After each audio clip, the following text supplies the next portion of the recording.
Ayan, isang magandang umaga pong muli sa ating lahat, mga minamahal kong kasaka.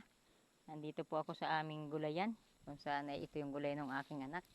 Tulad po nung dati, ako po ay papunta sa aming gulayan na kung saan ay pinabagsak ng bagyo.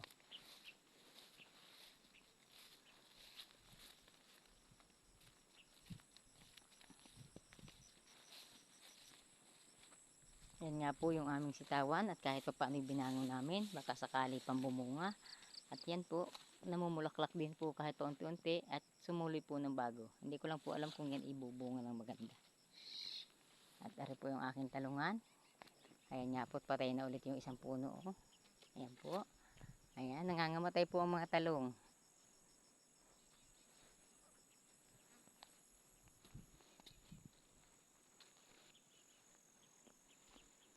Lugi po ang magsasaka kapag dinaanan ng ganitong kalamidad. Tapos wala po kaming nakukuhang ayuda galing sa DA. Sana naman po kahit pa paano ay bigyang diin ang aming mga pangangailangan ay matugunan nila. Katulad ngayon, wala kami pambili ng binhi. Kahit binhi man lang po sana ay maibalik sa amin. Ngayon nga po ang sili ko. Ayan po, lahat po ay tuyo.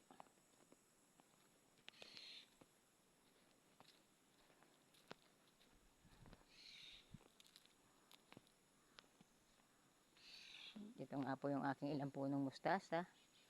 Ayan po at medyo malaki-laki na, pwede nang magulayan sa mga susunod na linggo.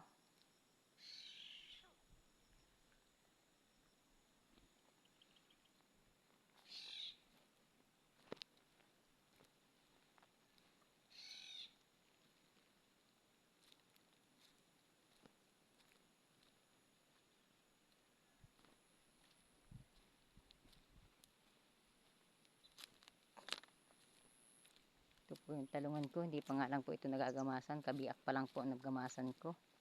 Ayan po, may mga bagong bunga na siya, hindi ko lang po alam kung gaganda na siya.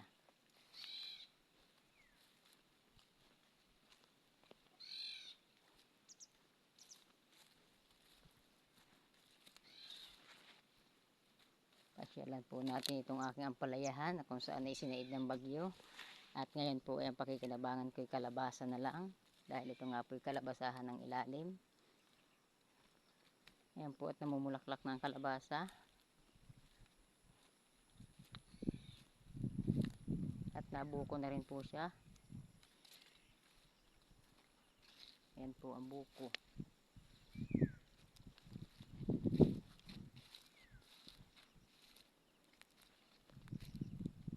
Ayan pa po, buko pa oh. Ayan po. Awa po ng Diyos, inabunga-bunga man na ang aking kalabasa.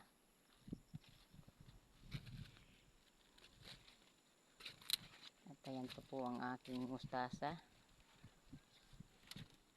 Hanggang dito na lang po at ako po ay magagamas ng muli.